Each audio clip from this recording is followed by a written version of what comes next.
sitting on my porch on a warm spring afternoon, breathing in the scent of lilacs and lavender, and enjoying the taste of cold lemonade in my mouth. It was hard for me to get my head around the idea that someone might want to live a different life than they do now. But of course, people do want to. They do it all the time. And at least some of them consciously exchange the promise of it for something else, something poorer, something gold for something plastic.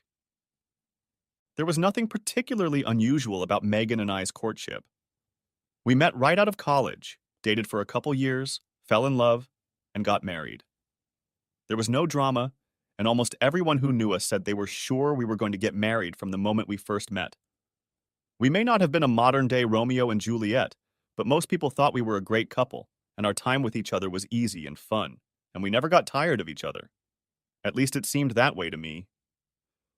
I guess our life as a married couple wasn't particularly remarkable either, but I was happy. She worked in publishing, and I got a pretty good job as a programmer at a software company. We were renting half of a duplex and saving up for a house. We had 2 cars, a big TV, and pet fish. We enjoyed the ordinary things, going to the movies, going out to dinner, dancing. We made plans for the great American dream, and as soon as we had enough money, we were going to start a family. We talked about our future as if we were ordering it from a catalog. We wanted at least 2 children, a boy and a girl, and a house with a porch, a fireplace, and a big backyard with lots of shade trees. Life was good, and it seemed like it was only going to get better from here on out. Our trajectory toward the fenced-in American dream was right on track until Megan met Teresa Thomas. Teresa worked in the copyright department at Megan's company. She was single, carefree, and, Megan thought, led an incredibly interesting life. After their first meeting, I remember Meg coming home night after night to tell me everything about Teresa. What she said, what she wore, who she argued with, or what she did at the party. Soon Teresa became a mandatory topic of conversation at dinner, after a movie, in the hot tub, anywhere. Honestly, it didn't bother me at first, but after a while I noticed that Megan wasn't just admiring Teresa's life, she was envious of it. She talked enviously about the trips she took with her boyfriend, the carefree existence she led, going to parties and concerts and going to expensive restaurants. Unspoken was her saying that she wished she had more of what Teresa had, and gradually that message became annoying.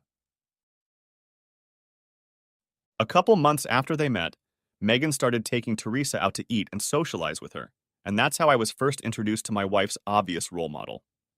I'll be the first to admit that she was pleasant to look at.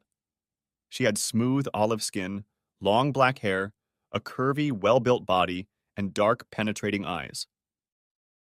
But as attractive as she was physically, her personality annoyed me. She behaved in a superior manner and seemed to think that all the people around her should be at her service. She often made snide remarks about those outside her circles, and, generally speaking, her subordinates made up the vast majority of the people she met, and I'm sure I was one of them. It was unclear at first where this arrogance came from. She went to community college and certainly didn't seem like some intellectual giant. Her job wasn't particularly exciting, and she certainly didn't have a lot of money of her own. Sure, she was good-looking, but she wasn't a supermodel, and there are plenty of equally beautiful girls without that attitude. Honestly, all I could conclude was that her sense of superiority was directly related to her idea of being associated with the better class of people. She had a habit of constantly discussing the opinions, habits, and possessions of a group of people she socialized with, all of whom were directly or indirectly related to some local tycoon named Gabriel Putnam.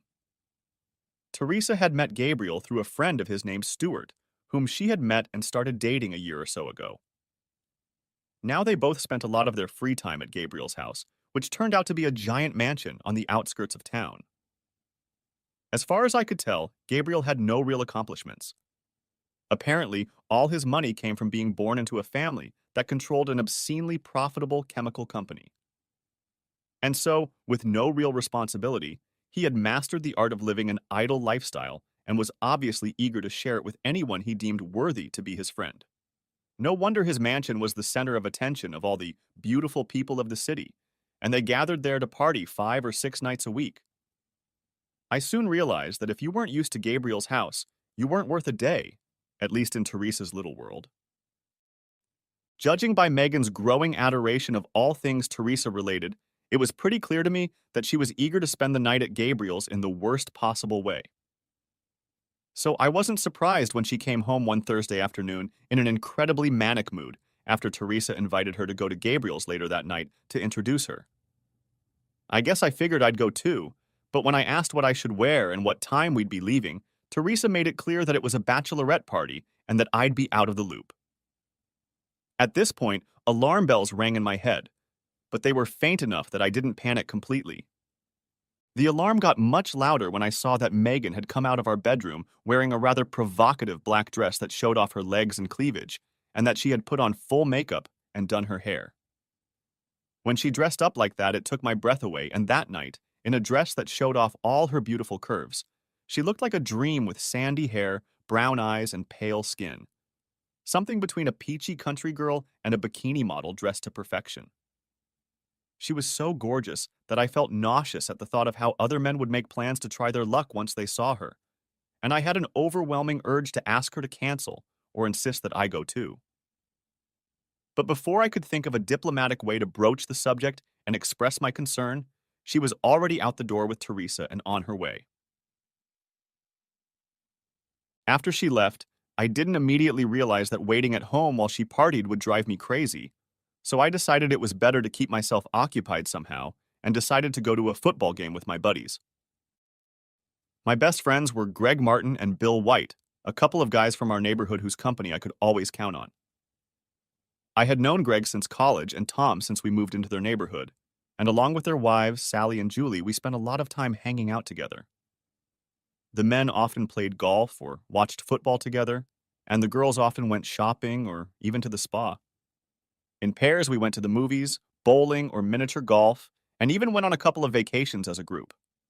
An evening watching football with them wasn't unusual, but the fact that we showed up at their house without Megan was definitely out of the ordinary, and Sally and Julie wondered what was wrong.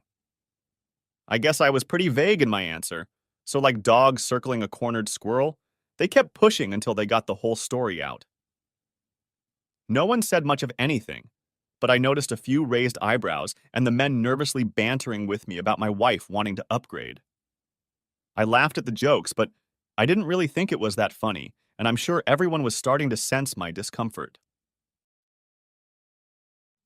Megan got home around 11:30 that night and couldn't stop talking about the people she'd met and what a great time she'd had.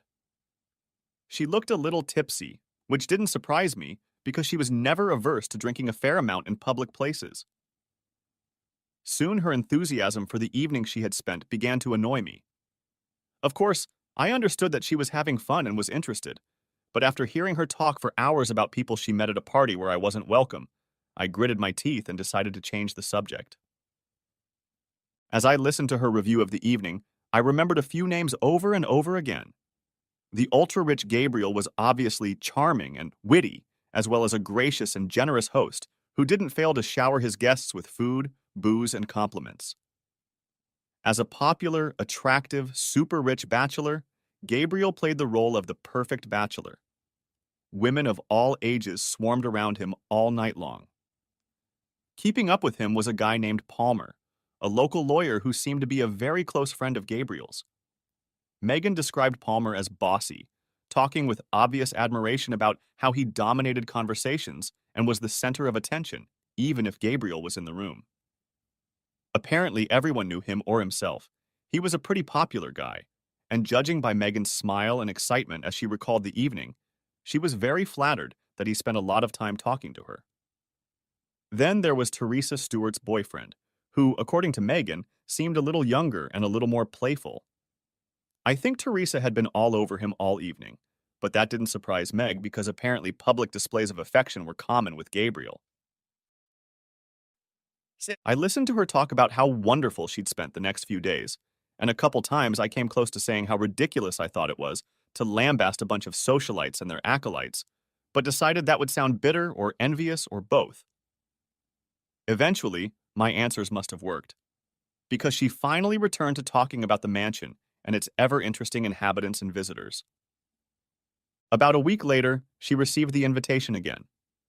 This time I insisted on going with her and was somewhat relieved when she didn't object. The mansion was on the outskirts of town and was a huge pseudo-classical monstrosity with porticos and ornate columns, statues, fountains, and a huge plaza. A long driveway led up to the house, along which and on the adjoining lawn were parked probably 25 cars. Once inside, Megan showed me around. The mansion was absolutely huge, and the party was happening all over the place. People were eating in the dining room, talking in the giant living room, playing pool in the game room, sitting in the hot tub, swimming in the pool, or watching movies in the media room. People were everywhere, talking, laughing, gesturing, drinking, and touching each other. Eventually, we found Gabrielle and Palmer with half a dozen other people in a den off to the side of the main hall. She introduced me and they seemed nice enough. Both Gabriel and Palmer looked to be in their early 40s. Both were well-tanned, wearing expensive clothes, cologne, and the like. They both had the easy, confident mannerisms of men who feel in complete control of their surroundings, and they moved from conversation to conversation with incredible ease and confidence. Anyway, they both greeted me quite warmly, chatted a bit, asking about my work and education, and then politely moved on to talk to more interesting people, mostly pretty girls, including Teresa and my wife. I may have looked a little lost, so someone brought me a drink and invited me to a nearby couch, where I sat down with Megan and a group of 4 or 5 socialites for what I thought was a stunningly boring conversation about the advantages of vacationing in Venice versus Florence, followed by comments on the appropriateness of the behavior of a number of clothing models. I tried to stay focused, but after half an hour I had already lost the battle with boredom. Remembering the TV room with the baseball game on, I whispered to Megan that I was going to look around some more, and she nodded in agreement. I spent the rest of the evening watching the game in high definition with another guy who was trying to marinate himself in scotch. By the time the game was over, he was snoring, and I was more than ready to find Megan and head home. But finding Megan turned out to be not so easy. She wasn't in the den, the dining room, the living room, or any of the large rooms off the main hallway. For a moment I thought the only bedrooms left were upstairs, but on my way to the stairs I spotted her on one of the small patios behind the kitchen and dining room. For a moment, and only for a moment, I was relieved to have found her, but the relief drained out of me like a toilet bowl when I was able to fully take in the sight of what was happening. Megan was standing by the fountain, pressed up close to Palmer. He was holding a drink in one hand and had his other arm around her waist. He laughed at her words, paused to take a sip, and then lowered his head to kiss her neck. She laughed when she saw what he was doing, and making a half-hearted effort, pushed him away gently with her free hand. My heart felt like it was going to burst. I sprinted out the patio door and was at the fountain in seconds. "Hey, hey, hey, hey, hey! What the hell is going on?" I yelled, pulling his hand away from Megan and roughly tugging her away. Megan looked shocked, and Palmer reacted with a surprised look that turned into something I found vaguely amused. "I'm just enjoying being with your wife. I have nothing to worry about." "Stop enjoying yourself, asshole. She's married, you know that, and we don't do that sort of thing." I think he was trying to look conciliatory, but all I saw was a smirk.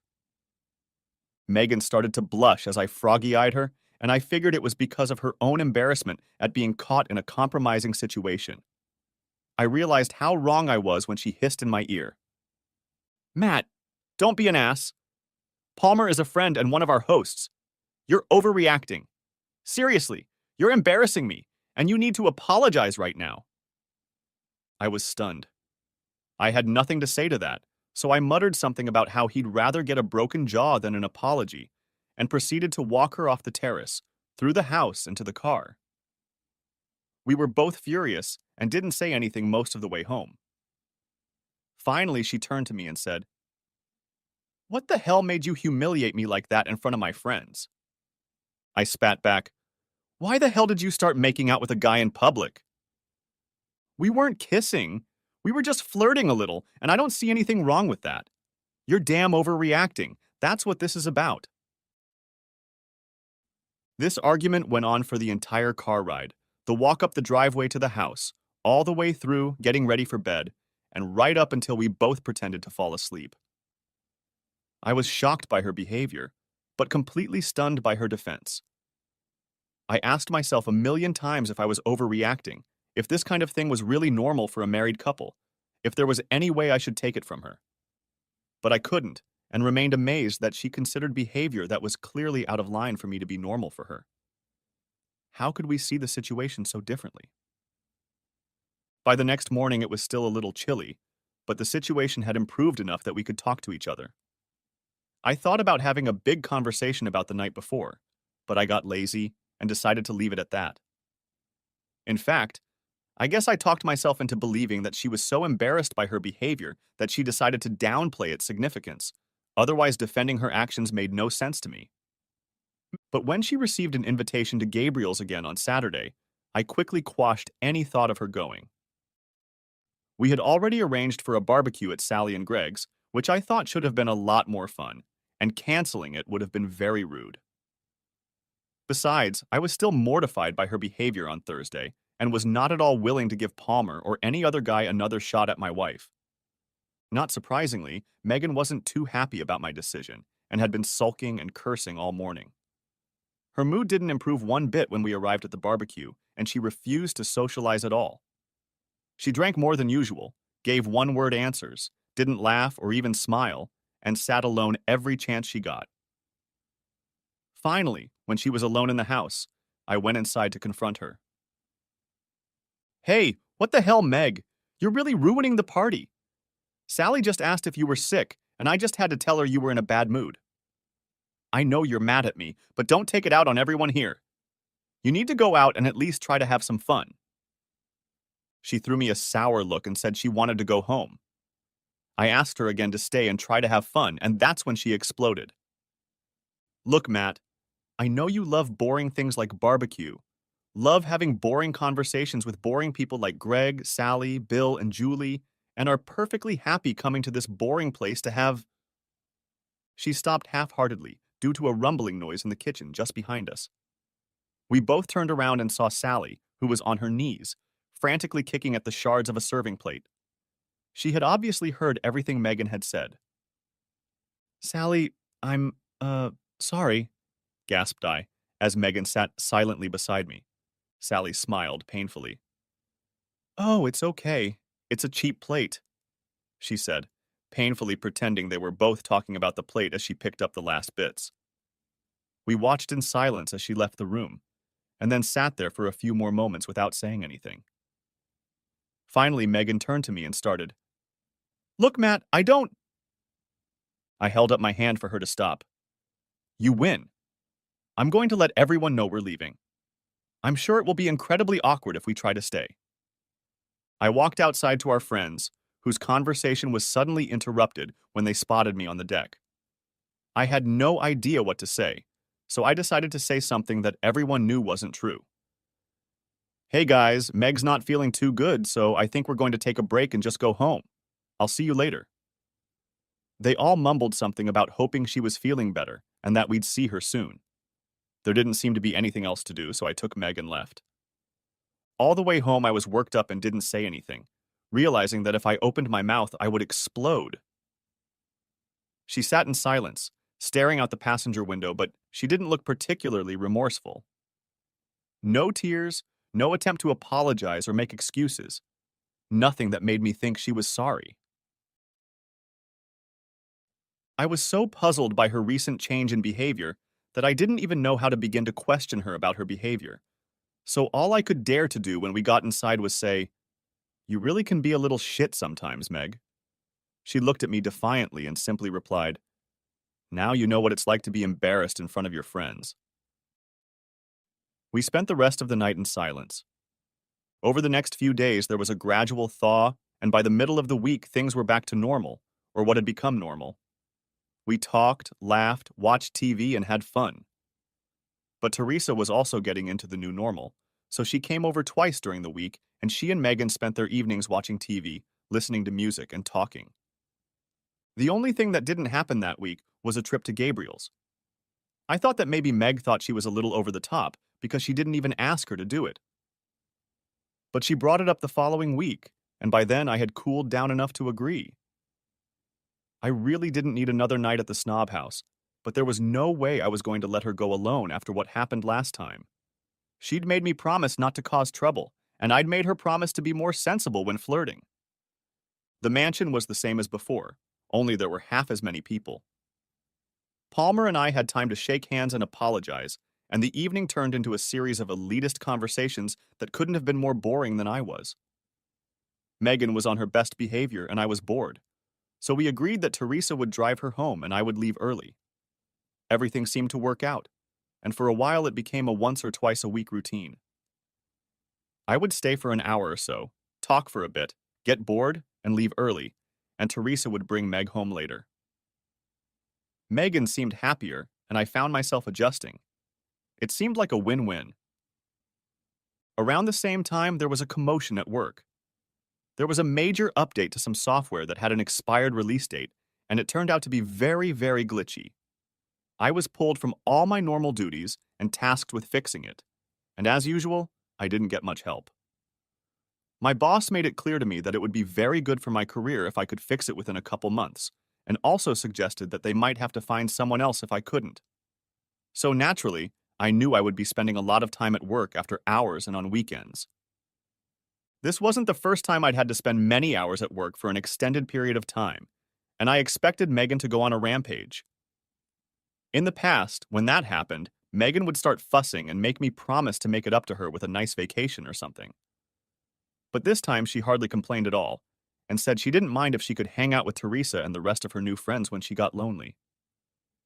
I suppose I should have had serious doubts about that, and I guess I did feel a little twinge of anxiety, but I knew it would become a big problem if I left her alone at home night after night with nothing to do. So I made her promise to behave and reconciled her to the idea that she would be spending a lot of time at Gabriel's without me. I spent the next couple months working tirelessly on the project and not only got rid of bugs, but also made a couple updates to the code itself. I was happy with my work, and so was my boss, so all was well at work. Things were good at home, too. Meg and I didn't fight, and when we had time to be together, we got along great. All in all, except for the limited time we spent together at work, things were pretty much the same as they had been before Teresa came along. Well, after a couple of months, I finished debugging and tweaking the program, and it finally went live. It was so successful that my superiors promoted me, gave me new responsibilities and a raise. The price for this, however, was that even though I was working less than I had during debugging, my hours were still longer than before. So, in a way, we were still working the pattern established in the previous months. We had a little more time to spend together, but if I had to stay late at work, Megan would head over to Gabriel's for the evening, which usually happened a couple times a week. Valentine's Day was approaching, and it occurred to me that I wanted to buy Meg some more clothes. She loved wearing it, and I loved looking at her in it. It seemed like a great idea. So when I got home a little earlier than I expected one evening and found a note saying she was out with Teresa, I decided it was the perfect time to go shopping at Guinevere's. Megan had a black corset, which delighted me, and I decided I'd like to see her in red. But finding the right size of clothes is always a problem for me, so I figured I'd better check the tag on the corset, or even bring it into the store to compare before buying something new. The problem, however, was that I couldn't find the damn thing. I checked all her drawers, in the closet, in the laundry room, pretty much everywhere. I sat there for a minute, trying to decide where else it could be, when a disturbing thought popped into my head. Maybe I can't find it because it's on her right now? At first, I brushed the thought off, but the more I pondered it, the more likely that possibility seemed. Then came an even more frightening thought. If she is wearing it, who is she wearing it for, and what are they doing? Now my mind quickly oscillated between the certainty that she was having fun with some man at Gabriel's and the decision that I was paranoid and that there must be some other explanation. In the end, though, the suspicious part of me began to win out. I called her cell phone and the call went to voicemail, and then I called Teresa's phone and it went to voicemail as well. I couldn't think of any other way to find out what was going on other than to find Megan and find out what she was up to, which meant going to Gabriel's place. I hesitated for a couple of minutes, contemplating whether or not I should seek her out and confront her, but I finally realized I had to know. I got in my car and drove to Gabriel's house. When I pulled up to the house, there were only half a dozen cars parked in the driveway.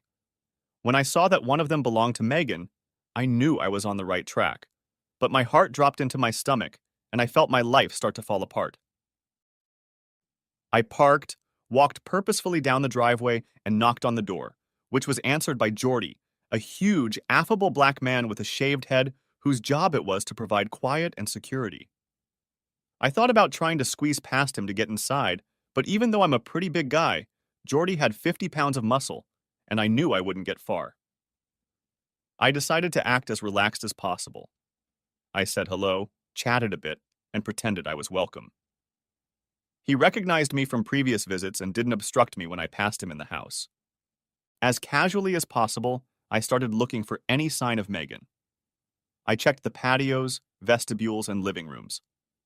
When I entered the kitchen, I saw Teresa and Stuart sitting at the table, drinking wine and eating some kind of cheese. They were both dressed in robes, and Teresa's hair was uncharacteristically unkempt. Everything about them seemed postcoital.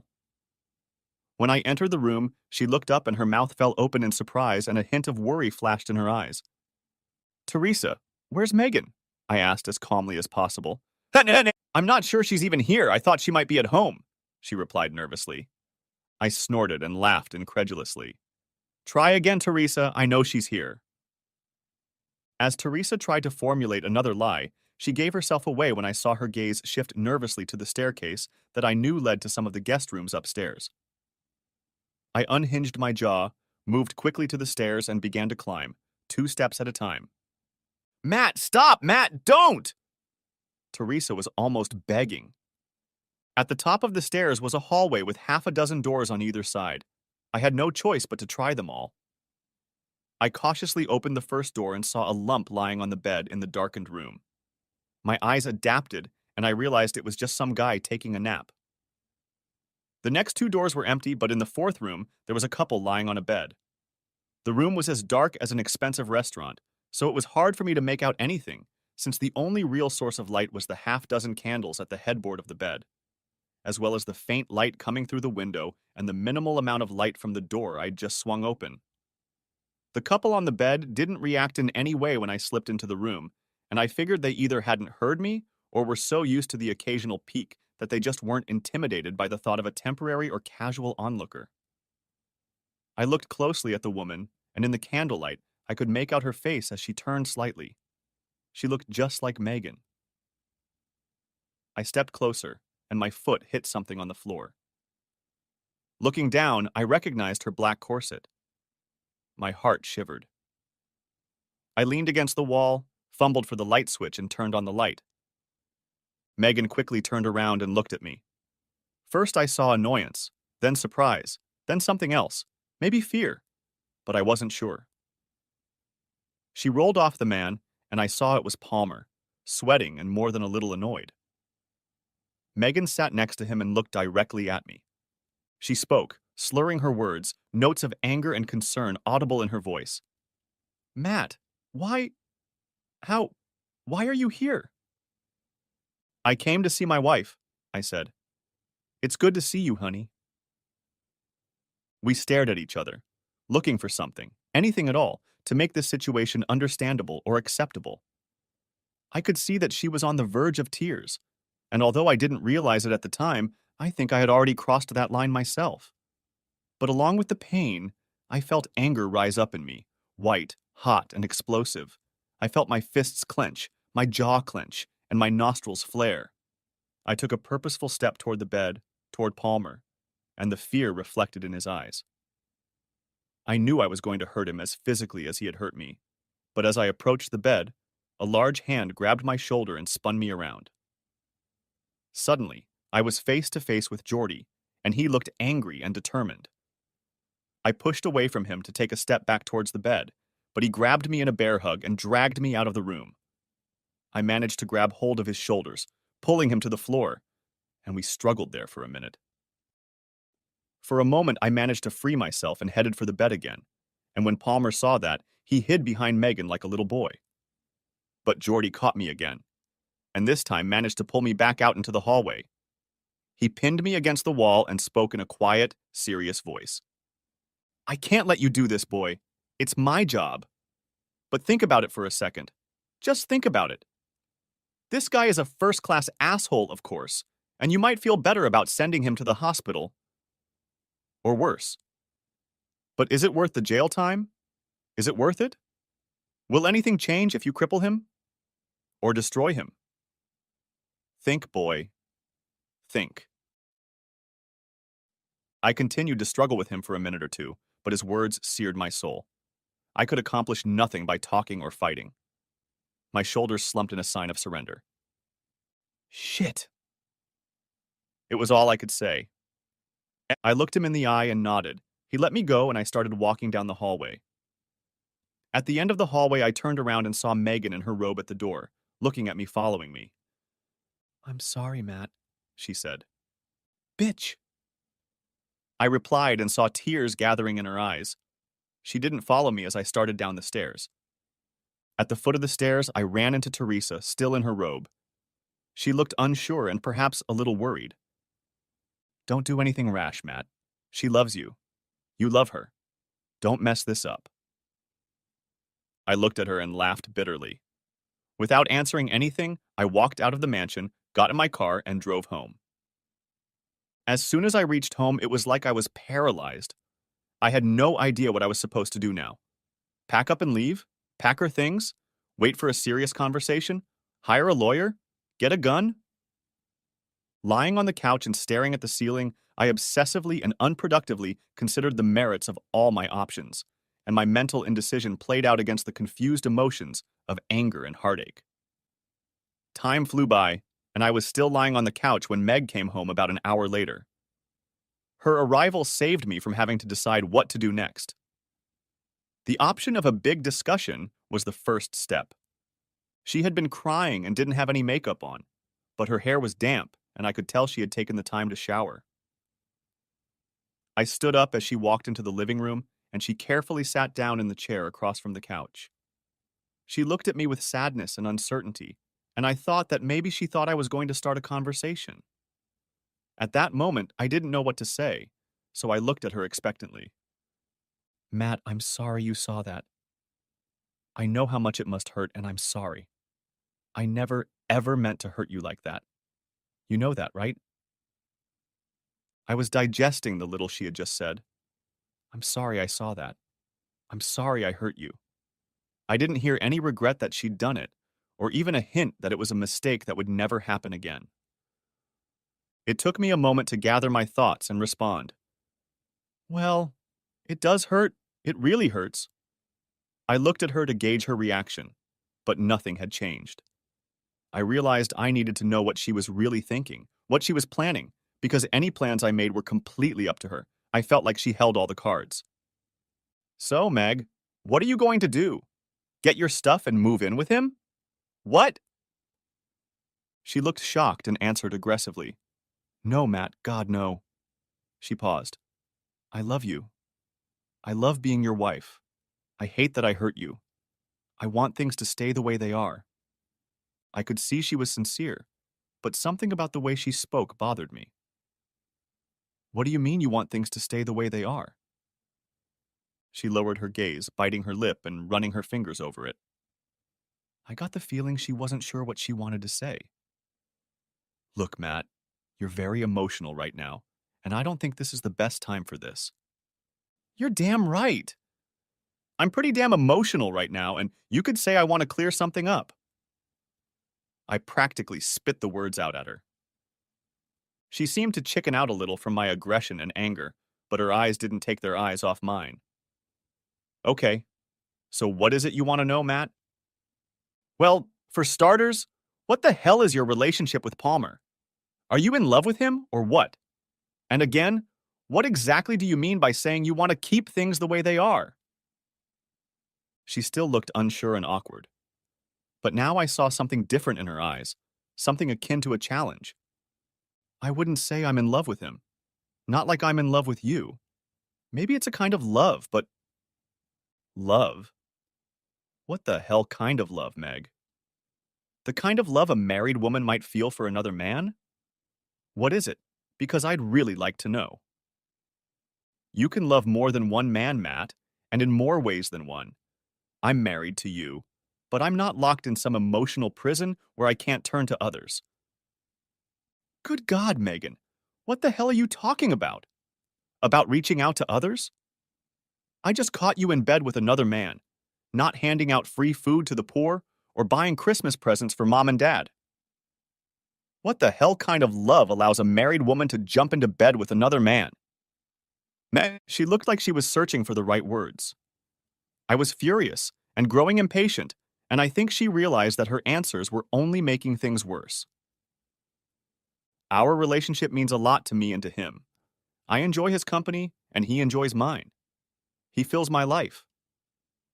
What the hell are you talking about? I was practically screaming at this point. You make it sound like you're not even sorry you had fun with him. You're talking like this is normal, acceptable behavior.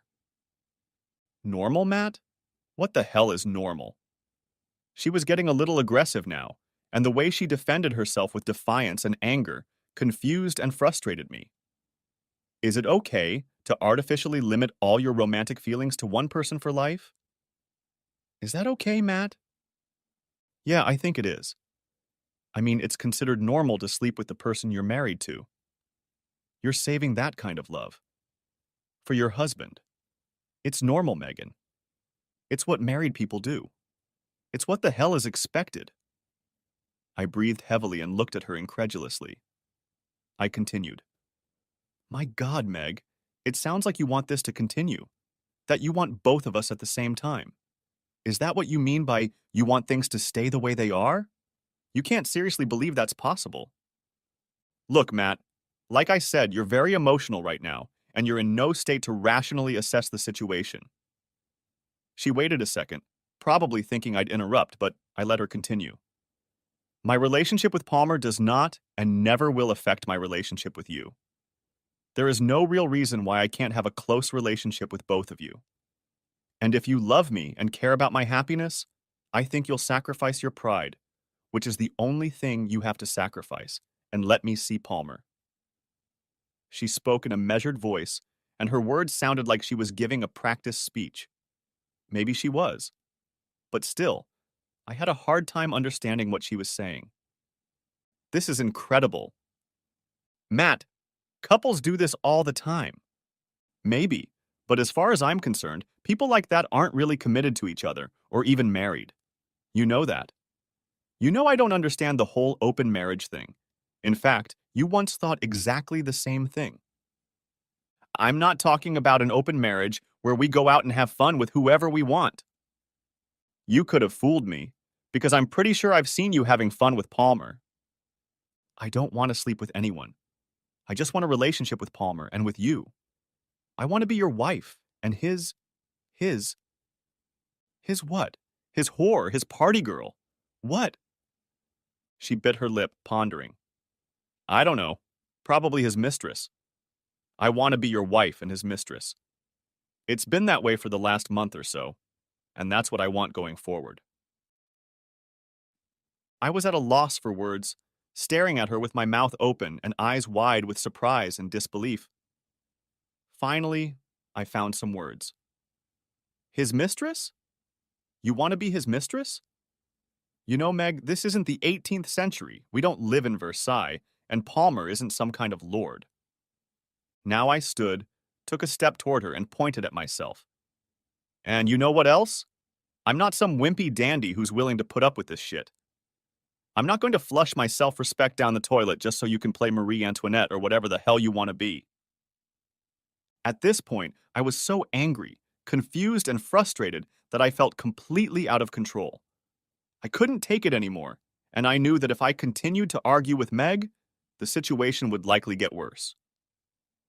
For the first time in my life, I understood how a man could hit a woman, and I didn't want to cross that line. You know what, Meg? I finally said, heading for the door.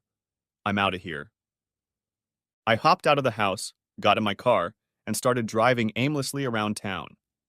Eventually, I stopped at a bar and had a few drinks, but it only made my mood worse. It was well past 2 in the morning by this time, and my mind was practically tortured by the memories of my fight with Meg. At this point, I really wanted to stop thinking about it, and somehow I knew I had to get some sleep. Benadryl always knocks me out, so I bought some at the drugstore and checked into a motel. Thanks to the alcohol, the late hour, and the Benadryl, I managed to fall asleep in spite of myself. I woke up around noon the next day, and it took me a few minutes to get my bearings. It was Saturday. I didn't have to go to work. I was staying in a motel because I had a fight with Meg. The argument was because she wanted to continue sleeping with her lover. I felt a wave of nausea come over me. My heart sank, and my mind instantly flared up. Experiencing a terrible feeling of loneliness and rejection, I tried in vain to make some sense of my situation. Nearly losing consciousness from the excitement, I realized I was desperate for advice and perspective. I needed a friend. Like a robot, I drove to Bill and Sue's house. When I arrived, they immediately knew something was wrong. I looked and sounded like a wreck, which was very appropriate because that's exactly how I felt. Bill brought me a beer, and we sat down together in the living room. Even though the fight with Meg was occupying all my thoughts, it still took me a while to tell Bill what had happened. It hurt me to tell him what had happened. It hurt my pride. It hurt to admit that the woman I loved had turned out to be nothing like I had imagined her to be. It hurt to admit that another man had been able to claim her. Bill listened attentively to the story. He didn't rush me or ask questions, but he shook his head incredulously throughout my story. I was on the verge of tears and stopped several times to pull myself together. How are you feeling? Are you going to be okay tonight? I don't know, Bill. Honestly, I feel like shit, I guess, but I think I can hold my own. And how do you feel about Meg? Disappointed? Murdered? Reconciled? What? I thought for a moment. Probably a lot of things. I'm furious at what she did. I guess I'm also humiliated in a way. I mean, she knows I'm not going to put up with her having a lover. She knows that. That's why I think she really did leave me for some other guy. Bill shook his head. She didn't leave you, Matt. She walked away from herself. She left what she used to be and became someone else. She hasn't been what she used to be for a long time. I think so. Ted thinks so, and so do the girls. The present Meg really isn't the same woman you married. That made a lot of sense, and I nodded, mulling over his words. Bill patted my knee, stood up, and said, "Hold on a second." He went to the kitchen, came back with a card, and held it out to me. It was the business card of a lawyer named Charles Taylor. Look, I don't know if this is necessary, but I think you need to at least think about some legal matters. This guy is pretty good, Bill explained. He helped my brother-in-law with his divorce, and I think he can help you. As far as I can tell, if it comes to a divorce, you two shouldn't have much to fight about, so a lawyer might not be necessary. But if her boyfriend is a lawyer, I think you'd better call someone like this guy to even things out just in case. His words made sense, and I told him I'd call Taylor Monday morning. I stayed at Bill and Sue's until almost midnight, and after declining an invitation to stay the night, drove back to the motel and fell into bed there. The next morning, I went home to get my clothes and things. Meg wasn't there, and she had left a note explaining that she had tried to call me but couldn't because I had left my cell phone at the house. She asked me to call her and told me that she had gotten her stuff and moved out, so I wouldn't have to move. She spent half a page apologizing for me finding out and tried again to explain how she really thought we could save our marriage even though she was in a relationship with Palmer. She promised that I would get all the attention and love I needed. Eventually, she asked me to call her so we could talk some more. I thought about what she had written. I thought about what she had become. I thought about her request to talk, but I didn't see the point. I didn't call. I didn't answer the phone. I watched TV without realizing what I was watching, listened to music, curled up in a ball and tried not to cry. Eventually, I managed to get some sleep and put the worst weekend of my life behind me. As planned, I called Charles Taylor on Monday morning. I managed to get an appointment a few days later, so I carved out a couple hours at work to meet with him. Fortunately, his office was fairly close by, so getting there and back was no problem. Taylor mostly handled divorce cases and, from what I heard, usually got pretty good results for his client. He wasn't a scorched earth kind of guy, but he had a reputation for protecting his client's interests without starting a war. I was angry, of course, but apparently if I was going to start looking for legal remedies, I wanted to make sure I didn't burn bridges in case Meg came to her senses and I changed my mind. We moved on to the facts of our marriage. How long we had been married, what we had in the bank, how much I made, how much Meg made, what we owned. He told me it didn't really matter why we were divorcing, especially since there were no children.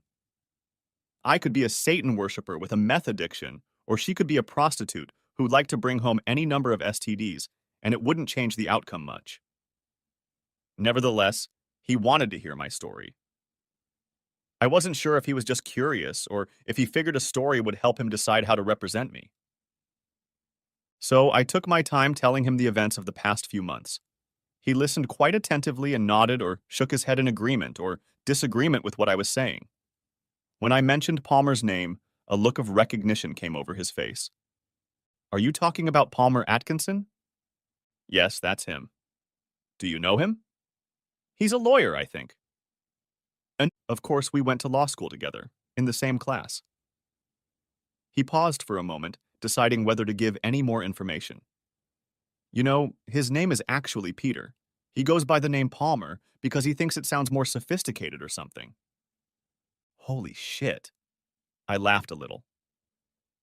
I think he's all about looks. Yeah, mostly. He's not exactly a shoulder-to-shoulder kind of guy. I'm pretty sure he graduated in the very last place in our class, and I highly doubt he ever took the bar exam. As far as I've heard, he's never practiced law. I was a little surprised to hear that. He seems to live well. Nice clothes, nice car. What does he do for money? Yeah, well, his wife is something of an heiress, so I guess he won the marriage lottery, so to speak. I was stunned. His wife? He's married? Really? What the hell? Taylor frowned.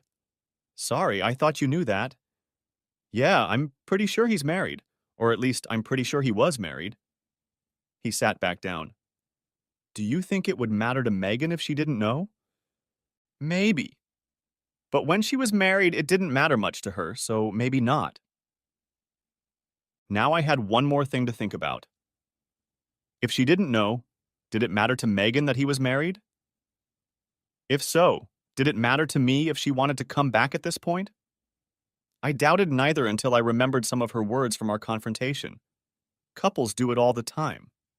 She knew. She knew, and it didn't bother her. I spent the next few days in constant, forced isolation. I turned off my cell phone and refused to answer my home calls. Megan left half a dozen messages saying, "We need to talk," and asking me to call, but I just didn't see the point. I read the letters she sent.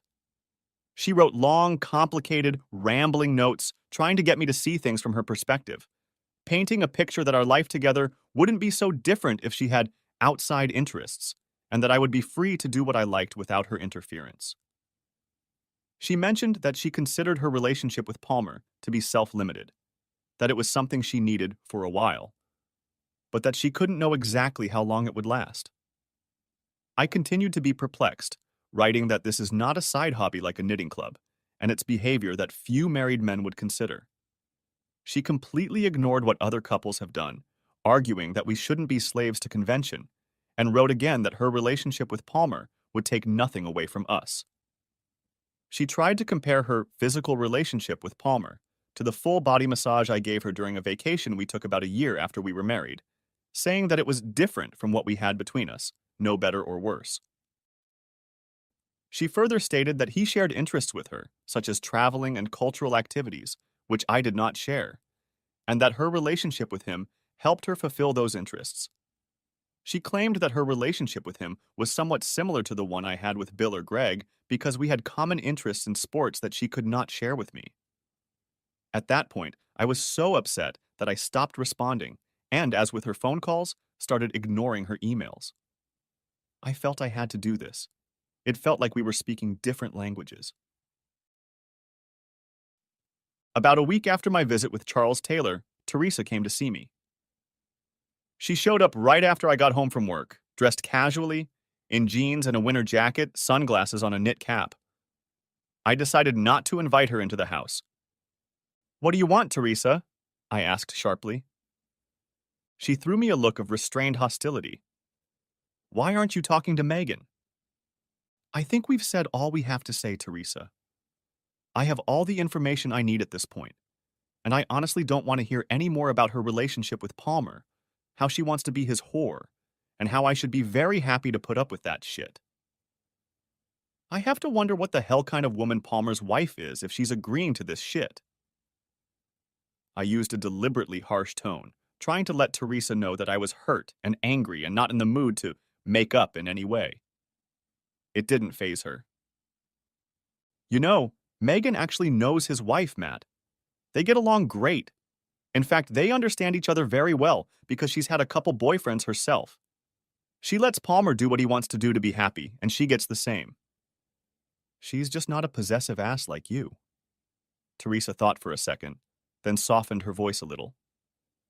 "Look, Matt, Meg loves you and you love her.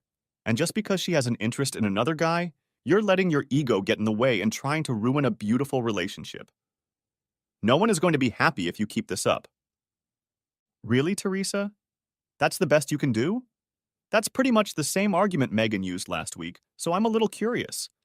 Are you using her words, or did she use yours?" I really wanted to know the answer to that question. How much of it was Teresa's influence, and how much was some sort of hidden fantasy that Megan had always had, but that I just didn't know about? Either Megan had mutated into another Teresa, or this alternate personality had always been there, just waiting to manifest itself under the right circumstances. Teresa didn't give me any hint, however, because she completely dodged the question. Who cares who uses whose words? The fact is, just because you can't accept that Megan has some needs you can't fulfill, you're willing to ruin your entire relationship. That's really pathetic. I knew she was trying to hurt my feelings when she said I couldn't meet Meg's needs, and truth be told, I was. But to call my disagreement with her affair pathetic was too much. Anger and frustration had been building up inside me all the time we'd been talking, and now it all burst out like a red-hot geyser as I unleashed a diatribe in a burst of bitter and hurtful words. Pity? That I expect fidelity from my wife is pathetic? Seriously? How about that, Teresa? How about the idea that someone who can't stay faithful to their wedding vows is pathetic? How about the idea that the real way to ruin a supposedly loving relationship is to have fun with someone outside of it? Teresa looked like she wanted to answer something, but I was already worked up. And speaking of needs, what if Megan has a need that neither I nor that asshole Palmer can fulfill? What then, Teresa? She gets a third lover? And if that's not enough, will she get a fourth? Hell, maybe she should just damn post her needs on a website and find the perfect asshole to fulfill each of them. How about it, Teresa? She could find one guy she had fun with and another guy who was very romantic to woo her, and some rich guy to buy her all sorts of expensive stuff. Teresa finally interrupted. You don't have to take things to a ridiculous extreme. Why can't you just accept the current reality and decide what she wants right now? She seemed to be trying to reassure me by sounding reasonable or sophisticated, but I didn't believe it. I'm sorry, but Megan crossed the extreme line when she decided she needed to have two men and expected me to accept that. That's wrong, Teresa. It's just wrong. I stopped and took a second to catch my breath, and when Teresa didn't say anything back, I started again. And what about my needs? How about the fact that one of my needs is to have a faithful wife who is devoted to me enough not to have fun with other guys? How am I going to fulfill that need in this little relationship you've devised for Meg and me? By the end of my second tirade, Teresa was visibly upset. Again, Matt. What the hell is going to change for you personally if Megan spends some time with another guy other than a blow to your pride? Are you really going to make Megan choose? Because I really don't think you can make her give up Palmer right now And even if you could, she'd be mad at you forever and probably end up dating him or someone like him anyway. Why force her to make that choice? Why can't you be happy with what you have now, with what you've had for the past couple months? Were you really that unhappy? I was tired of arguing and tired of Teresa, and as I pondered her words, I realized that neither she nor Meg understood the state of my mind. Suddenly the choice seemed clear, and I shook my head and said in a submissive voice, I'm not going to make Megan choose. You won't? She looked slightly puzzled and perhaps a little hopeful that she had succeeded in getting through to me. No, I'm not going to. I pointed toward the kitchen. Hold on a second. I have something I want you to take to Megan. I quickly made my way to the kitchen, grabbed Charles Taylor's business card, and returned to Teresa at the door. Here, give this to Megan. It's my lawyer's business card. If she comes to his office in the next couple days, she can sign the divorce papers without having to get them at work. It will save her the embarrassment. Teresa stared at the card incredulously. Wait, what's this? I thought you just said you weren't going to try to get Megan to give up Palmer. I shook my head in mock disbelief. You and Meg just don't understand each other, do you, Teresa? No, I'm not going to force her to choose because there's no choice anymore. I think you both think there is some kind of negotiation going on, but there isn't. The marriage is over, and I think that happened when she slept with Palmer. And honestly, if that hadn't happened, then when I saw how much she disrespected me, thinking I would go along with it, that made it final. Teresa's surprised look was replaced with understanding, and perhaps a little fear. You're not even going to fight for your marriage? People work on things like that. I even laughed at this point. As far as I'm concerned, you don't have to fight for your marriage. Understand, Teresa, the marriage is over, and there is no more choice or negotiation. Please be sure to explain that to Megan, because frankly, I don't want to talk to her any more than I have to. Teresa watched stunned as I slowly closed the door in her face. Part 2. I discovered that ending a marriage is not as easy as closing the door. Of course, I had made the decision and I knew it was the right one, as I realized I couldn't live with the arrangement Megan wanted. But even though I had smugly announced the marriage between myself, Megan, and Teresa, I was having a very hard time adjusting to the situation. All the time, all the emotion, and all the effort I had put into my 5-year marriage seemed wasted, and I couldn't shake the feeling that every moment of happiness I had experienced with Megan was either a lie or had been tainted by something she had done. It seemed that everything I did and everywhere I went reminded me of Megan and happier times. I found myself walking out of the restaurant without finishing my meal because my dish was the same one I had ordered the night I asked her to marry me. The tulips blooming all over the neighborhood were a painful reminder that they were her favorite flowers. Labradors were her favorite dog, rock was her favorite music, vanilla was her favorite smell. Sunny days reminded me of days spent outdoors, camping, gardening, or just walking. If it rained, I remembered lazy days by the fireplace, cozying up in a plaid blanket. It became impossible for me to sleep in our bed, eat at our table, or even live in our house, and eventually I had to move out of the duplex. Frankly, I was absolutely miserable, and I wanted to believe that she was experiencing the same loneliness and sense of loss that I was, and that she would at least express some regret. The marriage was over, I knew it, and I knew it was my decision. But I desperately wanted some sign, some signal that she valued our relationship, and that on some level she deeply regretted her choice. Unfortunately, aside from a few half-hearted attempts to get me to change my mind, she had basically given up, and it was clear that she was more than willing to quietly leave our marriage. See, I understood that it was easier for her because she had a lover, someone she could be with, who dulled the pain and made it easier for her to move on with her life.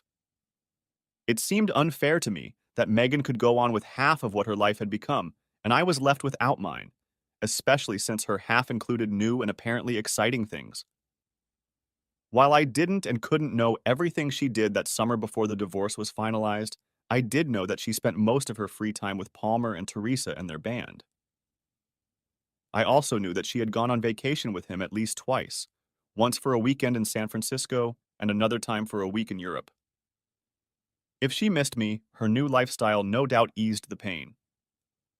The divorce was finalized a few months after my conversation with Teresa on my doorstep, and without much difficulty. The financial issues were fairly straightforward. Since I originally lived in the duplex, I had to give her some money for the furniture we owned, but otherwise it was handled quite simply. We each took half of our savings, clothes, and other personal items. She took her car, I took mine. Even though I had initiated the action, I couldn't shake the oppressive feeling that it was so insanely easy to end a marriage that each of us had promised would last until death. And though I was already struggling to come to terms with it, I was surprised at how devastated I felt when we finally got the signatures and I watched Megan walk out of the lawyer's office, no longer my wife. I was staring off into space, contemplating how weird, sadly surreal, and clinical the divorce proceedings had been, when I heard Taylor clear his throat. I glanced over at him and saw the concerned look in his eyes. "Are you okay?" he asked. "Yeah, I'm fine. Why?" "Well, you don't look fine." "It's been a rough day, you know. The end of something I thought was good and that I thought would last forever. Hard to swallow." I shook my head slowly, trying to contain my emotions. "Do you have doubts about whether or not you did the right thing by breaking up?" asked Taylor. "I don't think so, no. She completely betrayed me when she started dating Palmer, so I wanted out. I wanted a divorce even though I knew it would hurt." I thought for a moment. But I guess I wanted her to pay some kind of price. After all, she's the one who ruined our marriage. She should be the one in pain. But here I am. I can barely function. I'm so upset. And she leaves here for her boyfriend and just gets on with her life. I guess I want her to feel regret too. I want to hear her say that she screwed up and that I'm better or something.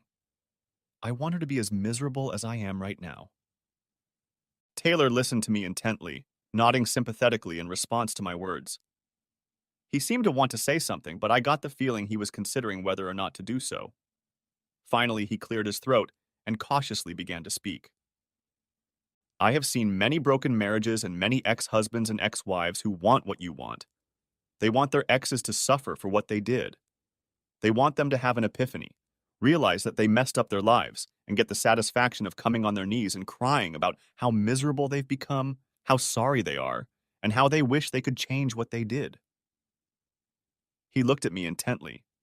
The look said he wanted my full attention. But here's the thing. It almost never happens.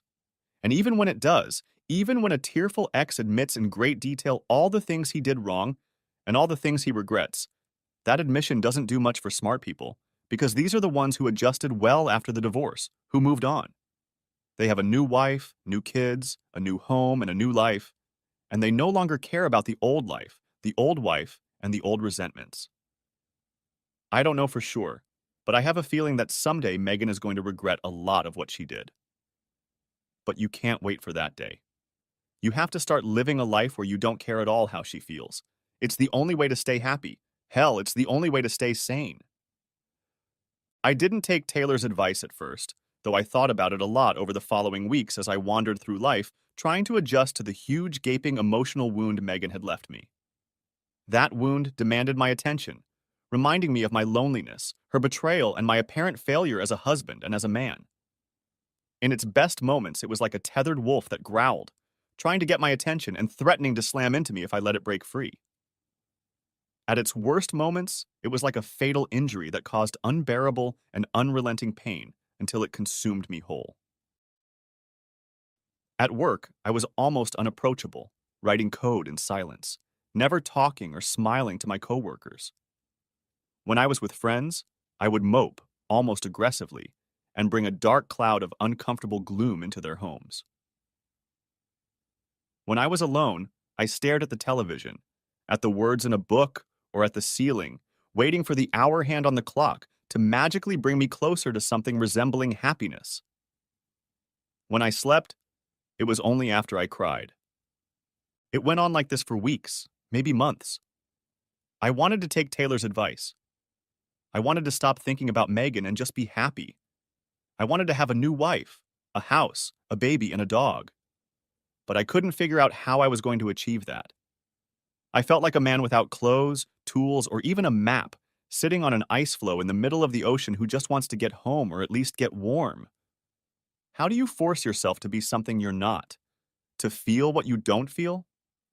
In the end, I think it was my friends who started to break the ice for me. Over time, in their company, I began to enjoy the things I used to do: playing games, playing sports, going camping, going to the movies. They were kind enough to continue to put up with my moods and tirelessly try to do their best to bring me out of my melancholy. And so, each week I talked more, smiled more, and eventually laughed more often. One night, after we had dinner and played a couple video games, they all jumped on me and started insisting that it was high time I started dating again. In mock agony, I accused them of trying to get rid of me and that they wanted to dump me and my problems on some poor, unsuspecting girl. They lashed out at me and gave me an ultimatum, an offer they correctly thought I couldn't refuse. They had 6 tickets to a concert I really wanted to go to. One of the tickets was mine if, and only if, I could get the girl to go with me. Of course, they knew I might try to trick them into going to the concert, so there were a few conditions. She had to be unmarried and a non-native. She had to be about my age, so I couldn't invite one of the old widows from work. And she couldn't take money in exchange for a date, which pretty much eliminated my first plan to ask out one of the working girls from downtown. I had a pretty brunette with a good figure at work that I was somewhat friends with, and it turned out she was available and willing to go. I felt awkward at first, but we ended up having a good time. The concert went great, we went in for a bite to eat and a few drinks afterward, and I even felt comfortable enough to ask her out. We saw each other a few more times, had fun, and even though we both knew we would never be a couple, spending time with her gave me the courage and boosted my ego to keep trying. Over the next few months, I gradually started going on dates with some frequency, and soon I was going out almost every weekend. I found that several girls at work, at the gym I went to, or at the few parties I attended, were more than interested in me. Their attention and interest really made me feel better about myself. While I did enjoy their company, I did not, or perhaps could not, get into a serious relationship with any of these women. With a couple of them, I became quite close. All the while, I made time to spend time with my friends. We did the usual things, and they would ask me about all my latest dating adventures. Sally and Julie were particularly interested in who I really liked and who I was thinking of getting into a serious relationship with, and were invariably disappointed when things didn't work out. I figured that sooner or later they would try to take a more active role in getting me into a long-term relationship, so I wasn't particularly surprised when I went to watch the Super Bowl, I found, in addition to 2 other couples, a pretty girl about my age who just happened to be there to watch the game, but was absolutely my date for the evening. Her name was Leanne. She had strawberry blonde hair that she had put up in a ponytail, emphasizing her cute round face with a slightly upturned nose and a few freckles. She was short in stature, probably a full foot shorter than me, and she had a slender figure. She had a lazy, toothy smile and was very easy to talk to. I didn't realize right away that she either really liked football or she was very well coached by Bill and Greg, because she said the right things at the right moments. This made it easy to strike up a conversation, and it didn't take long before we were talking, arguing, and joking about what was happening on the field. But by the end of the game, the topics of conversation went beyond football, and we started talking about work, ourselves, and life in general. She was a nurse who grew up in the area and worked at the local hospital, where she met and became friends with Julie, who was also a nurse. To my surprise, I also learned that she had a boyfriend named Danny, who was one of the numbers counting specialists at the hospital and was out of town for the weekend. From what she said, I gathered that they had been in a pretty serious relationship for some time and were in fact engaged.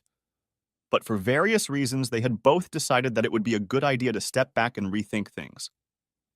She spoke about him in a clinical, almost dispassionate tone, as if she was trying not to say anything that would get her emotional and embarrass her. So, since their relationship was no longer strictly exclusive, and she was feeling a little lonely on Super Bowl Sunday, Julie had invited her over to her place. This news, of course, took me by surprise, because I had assumed that Julie and Sally would be trying to set me up with very available women.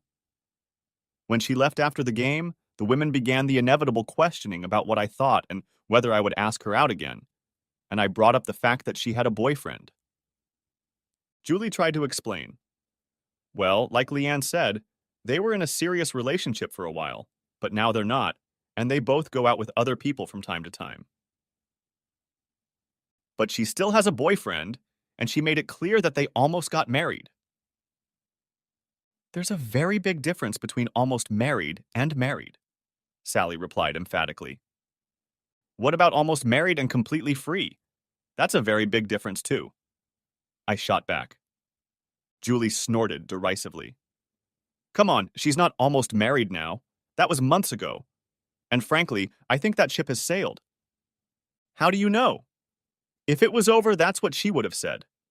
And frankly, I don't want to get involved with a girl who is one step away from a serious relationship. I don't think it's a good idea. Julie raised an eyebrow. You looked like you were having a good time. It can't be such a bad idea. I had a great time, absolutely. But that's part of the problem. I thought for a moment, and then continued, trying not to hurt their feelings too much with what I was about to say. I just really don't want to get burned right now. Seriously, I really appreciate you trying to set me up like this, but I just don't understand why you thought it was a good idea for me. Julie looked thoughtful and a little surprised. We didn't set you up. I laughed. Oh, come on! 3 couples. Big show? Nowhere to sit but next to her. Don't try to trick me. It was an obvious setup. I repeat, Matt, we did not set you up. Julie paused and looked at me intently. We were setting her up. Huh? I replied as eloquently as possible. Julie smiled. Look, Matt, you've been dating just fine for a few months now, and I'm sure it won't be long before you find the right girl for something more serious. You don't need our help. She, on the other hand, needs a really nice guy. She paused again, hesitating whether to continue. Matt, the truth is that her relationship with Danny has become more than toxic, but she just can't give it up. She needs someone like you to help her break free. I was stunned by what Julie had just said. I still felt like a fool trying to get my footing in the dating world, so the thought that Julie and Sally thought I was doing great took me by surprise. Besides, given my recent experience, I didn't like the idea of playing the role of the other man in front of a woman who wasn't out of her relationship yet. Did I really want to help win the girl away from the other guy? Did I want to be a smaller version of that asshole Palmer? Nah, it would have been an easy decision if I wasn't having a good time with her, but I was having a good time, and I couldn't escape the thought that, other than a boyfriend, she seemed to have everything I wanted. I ended up sitting at work all evening and all the next day contemplating whether or not to call her. By Monday evening, I decided it wouldn't hurt if I tentatively contacted her to see what would happen. It took a little while to work up the courage, but I finally called her and invited her over the following Friday night for dinner and possibly dancing. She seemed happy to hear from me, but responded to my question about Friday with a disappointed tone, saying she already had plans. I figured it was an excuse and tried to gracefully exit the conversation, but she quickly replied that she was free on Saturday and hoped it would be okay. It did. I wanted to get to know her better and decided it would be best if we had plenty of opportunities to talk, so I took her out to a nice, quiet Italian restaurant. It was great. She loved the food, and we spent so much time talking that we basically closed the place down. I promised a little dancing, but by then it was so late that we bought hot chocolate and went for a cool walk along the lakeshore in the center of town. We stopped for a minute under a streetlight in one of the small parks, talking and looking at the water. In that moment, I felt like I was in some fantastic snow globe, in a winter paradise in the company of an angel. Over the course of the week, I texted her now and then, and even spoke to her on the phone a couple times. She had plans for Friday again, but said she could free up her schedule for another date on Saturday. It turned out that the only thing that disappointed her about our first date was that we missed the opportunity to go to the dance, so I tried to arrange to make it happen. Our dance date started about where we left off the week before. We sat and talked for about half of the fast songs, but barely skipped the slow ones, dancing closely and so comfortably that it felt like we'd been together for a long, long time. But as good as I felt with her, I was struck by the fact that I'd felt this way before, and I couldn't help but feel that if I really fell in love with her, I would be extremely vulnerable to new heartaches. I wanted to be with her, but I had to protect myself. I warned myself that I couldn't give myself to my feelings and to her until I was sure she would give herself to me. I didn't want to expose my newly healed wounds to another emotional trauma.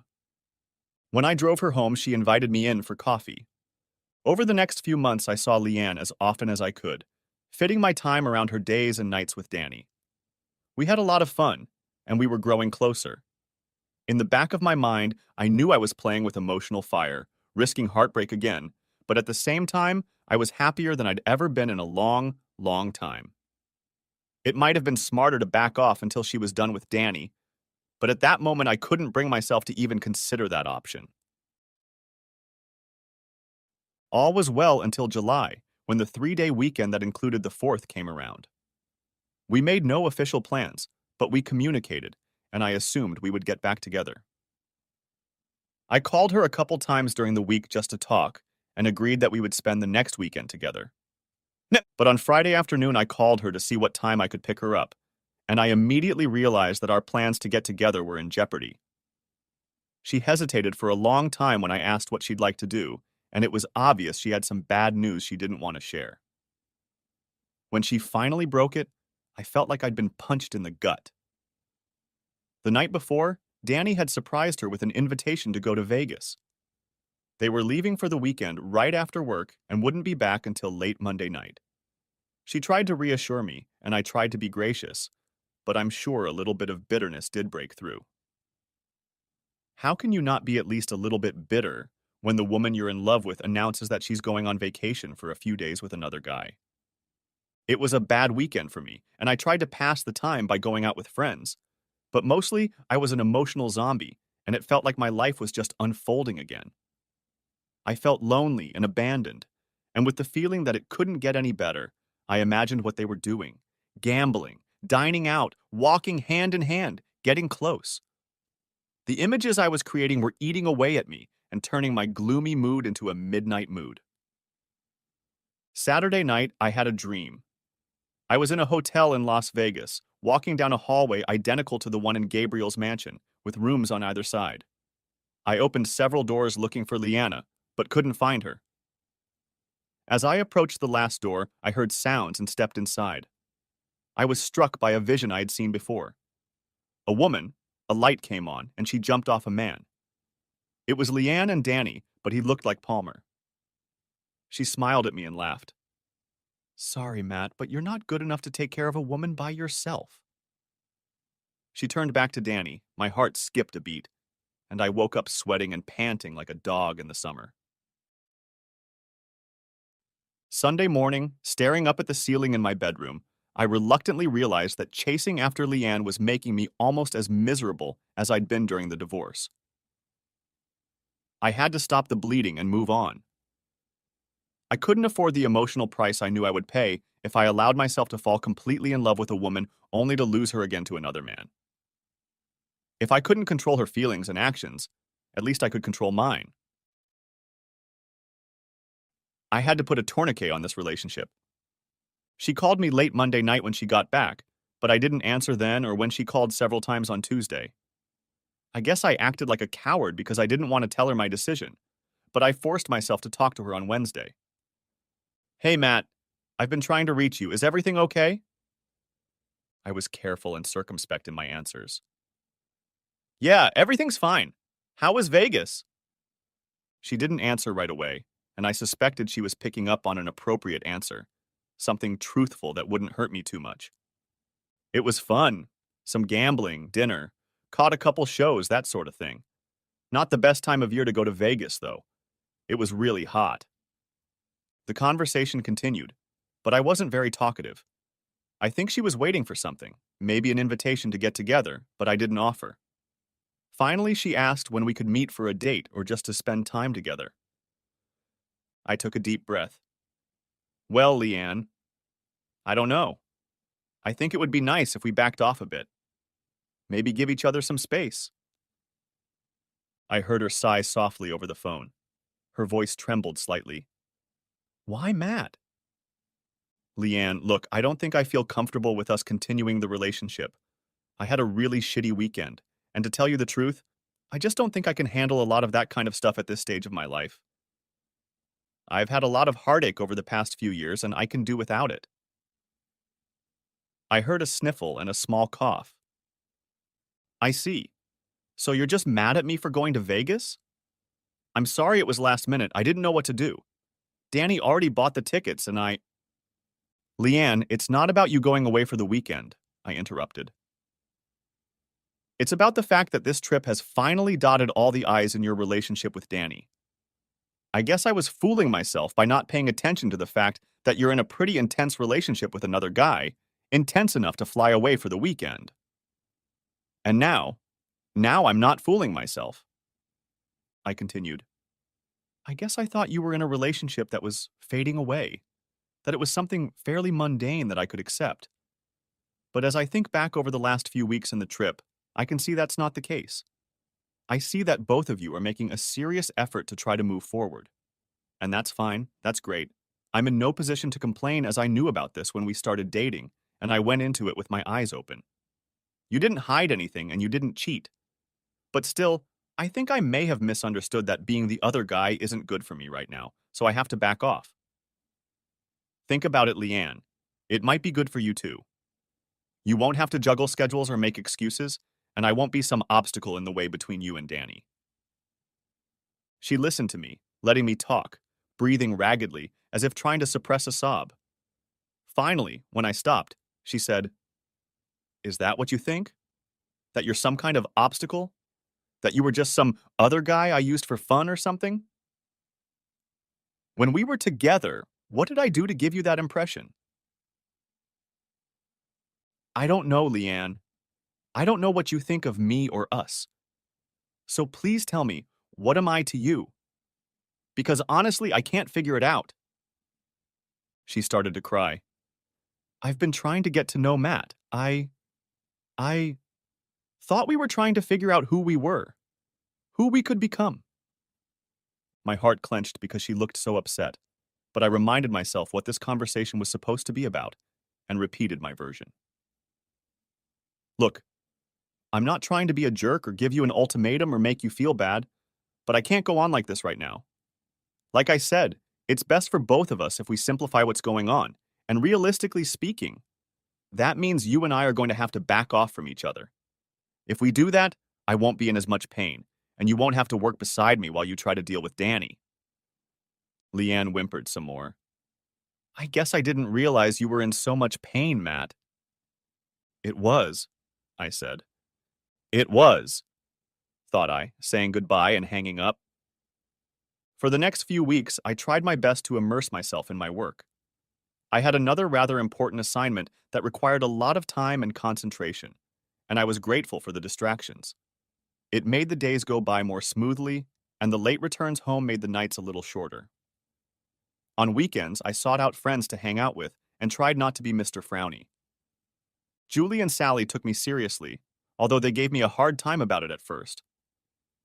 Julie felt that I shouldn't think about giving up, that if I waited, her relationship with Danny would almost certainly crumble and we would eventually become suited to each other. I expressed doubt that she would be able to get over Danny anytime soon or ever. I made it clear that staying away from her was very hard for me and that I had no hard feelings toward her, but I just couldn't pay the emotional price for continuing to pursue her. I remember Julie saying, the price of regret is pretty high too. And so it all happened again. The loneliness at night, the pain, the thoughts of a woman I cared deeply about spending time with another man, trying to soothe the pain by working hard and pretending that cheering on my favorite baseball team and playing video games was enough to be happy when I was home. I was miserable.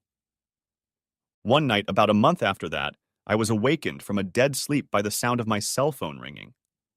I looked at the clock, saw that it was 2 in the morning, and rolled over onto my back without answering it. But I started thinking that it could be something very important at this hour.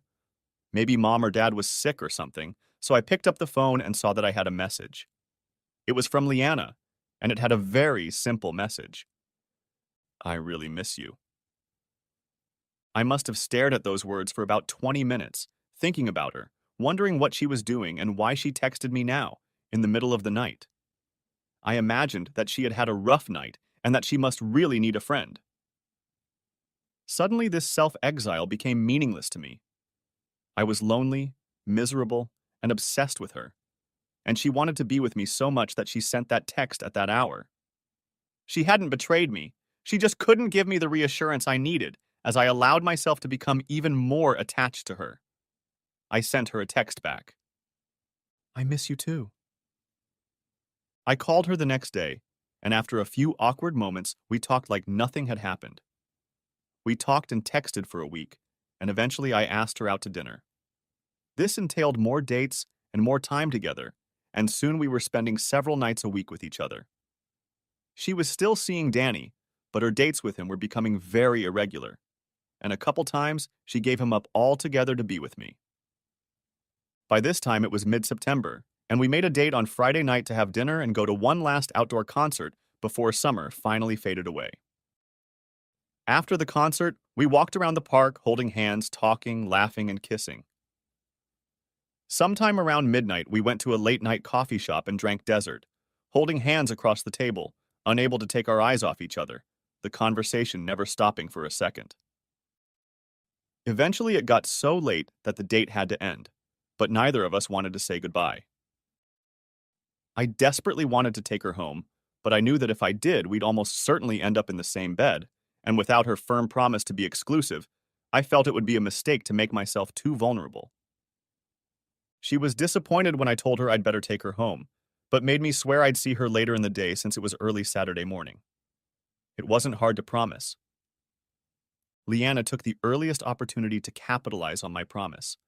She showed up unexpectedly around 8 in the morning, laughed at me when I opened the door in an old robe, unshaven and head-scratching, and announced that she was going to start the day right.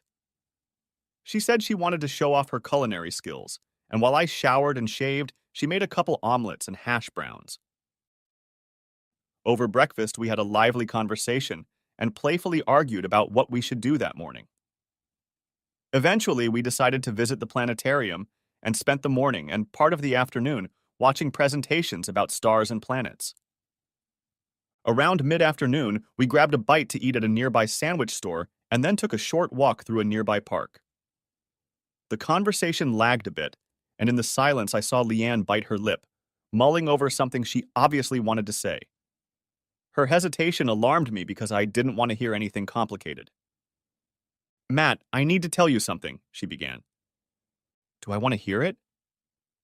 I choked up. She looked thoughtful. Some things, probably not.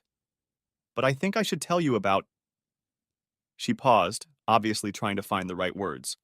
My heart was beating 1,000,000 miles an hour. She started again. Look, Matt, you never asked about what I did with Danny during our dates, physically. And I appreciate that it was polite, and talking about it would be, it actually is, pretty uncomfortable, but I want you to know that we didn't sleep together that often.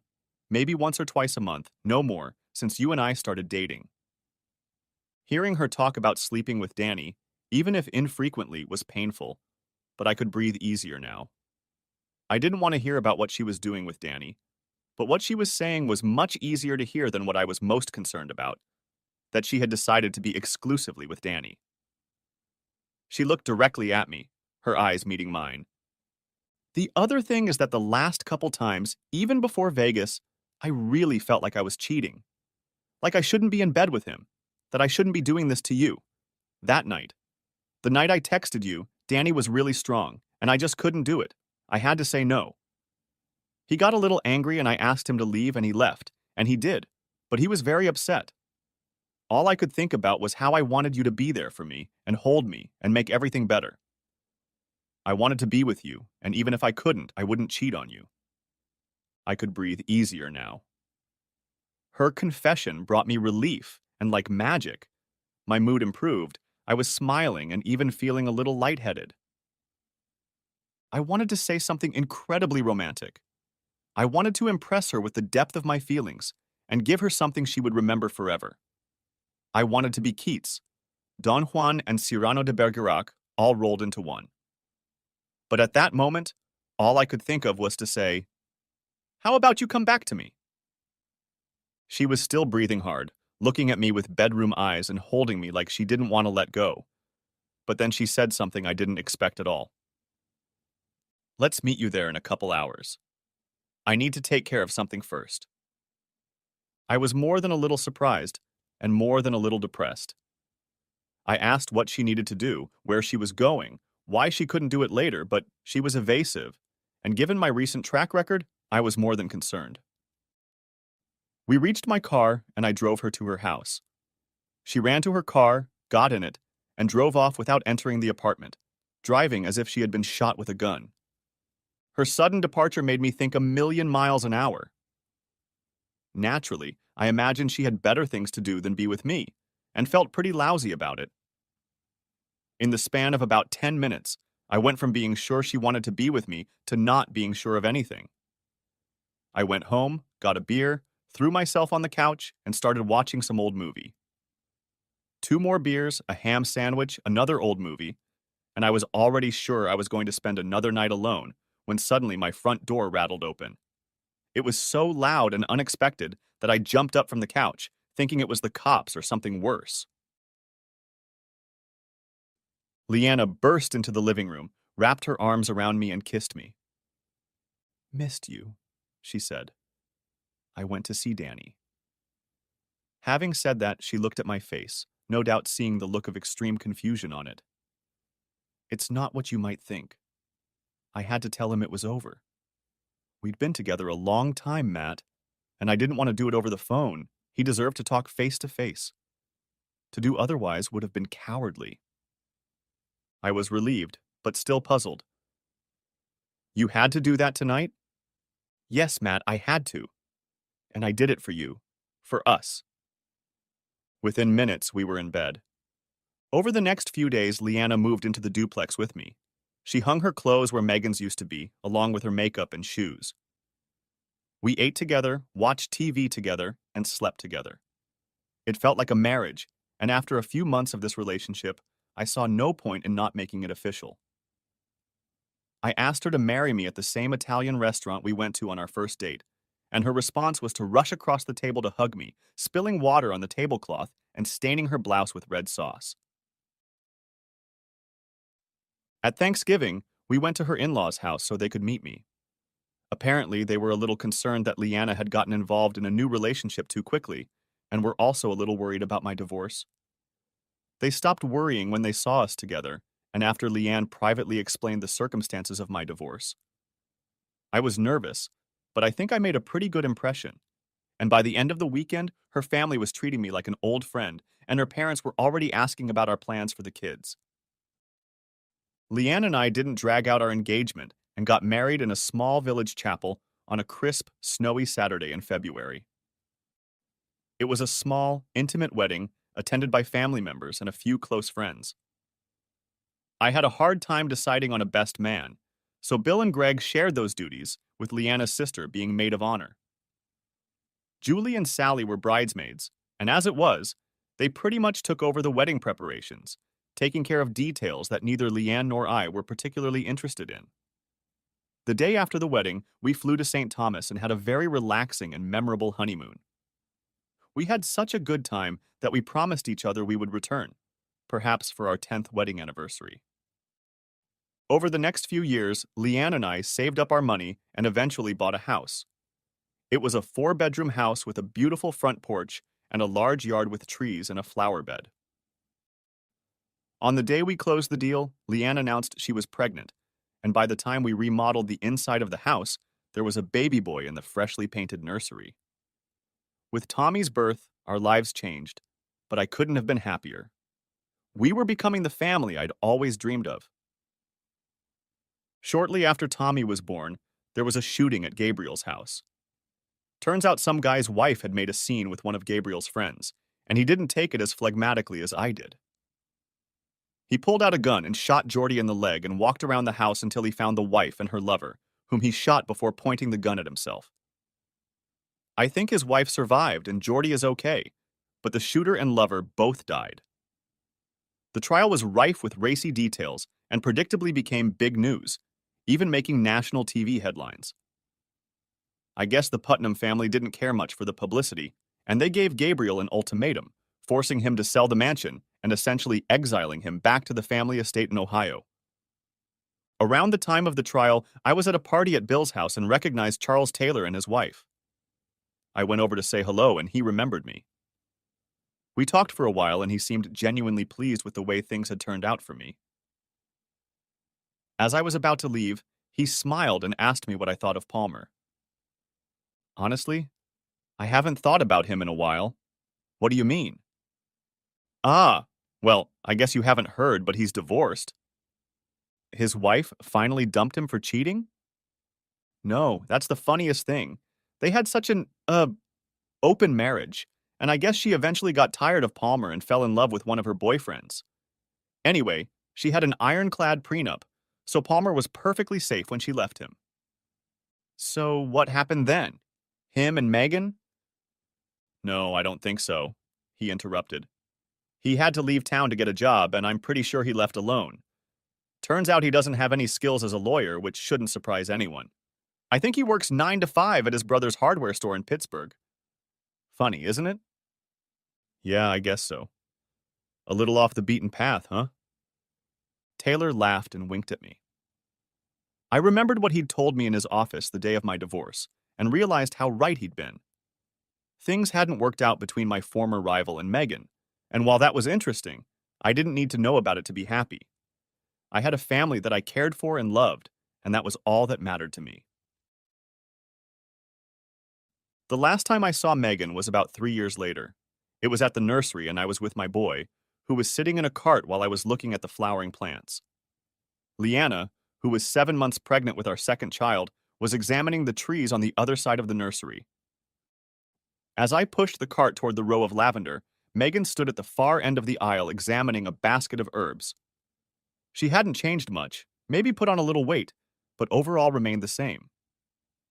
I saw her first, or at least I thought I did, and called out to her. She looked up at me and smiled, and I walked over, pushing my basket. Hey, Matt, wow, it's been a while. How's it going? Her smile wavered slightly as she looked at me, and she looked more vulnerable than I'd ever seen her. I smiled back, told her she looked great, and told her I was doing fine. She nodded and then turned and smiled at Tommy. And who is this little guy? That's my son, Tommy. Tommy, can you say hello? As usual, he was a little shy and very quietly mumbled something that could be mistaken for a greeting. He's a sweet little boy. She smiled. So, how are you, Matt? What do you do? We talked about gardening for a bit and then found out how life was generally going.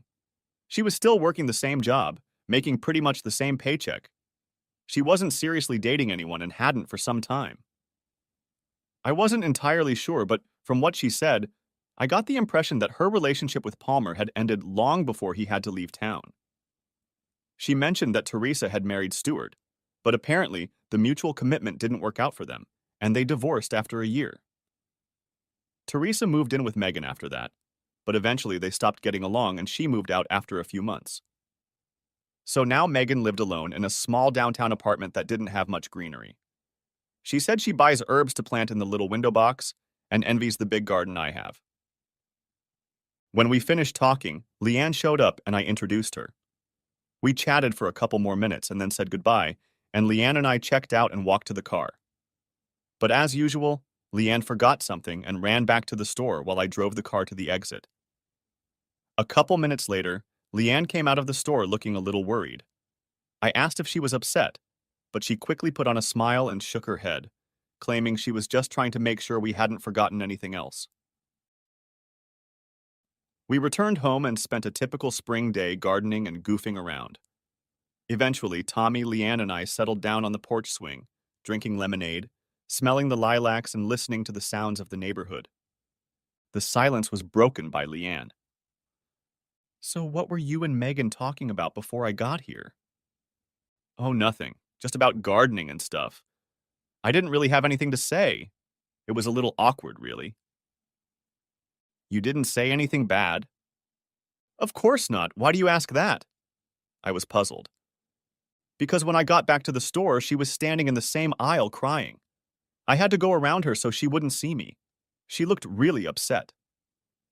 I shrugged my shoulders in response, as I didn't know what to say about it. But as I thought about it, I remembered all the plans Megan and I had made when we got married. Plans to have a house with a garden and trees, an unbreakable relationship, and a close, loving family. And I thought I might understand why our conversation had been so upsetting. I remembered what Charles Taylor had told me years ago about moving on, and then I wouldn't care if Megan regretted her choice. I eventually followed that advice, and it served me well, but it wasn't quite right because I didn't care at all how things turned out for her. I moved on and loved my life, my wife, my son, and my home. But as I looked out from the porch onto the front lawn, hugging Leanna, Tommy in my lap, and breathing in the smell of lilacs, I realized what Megan was missing, and guessed she knew what she was missing too. I guess a truly caring and benevolent person wouldn't take pleasure in another's misfortune, but I couldn't help myself. Megan had traded gold for plastic, thrown away her dreams for short-term pleasure, and couldn't get them back. I pulled Leanna closer to me and smiled. The end. Thanks for watching. I hope you enjoyed it. So subscribe to my channel and watch the next video.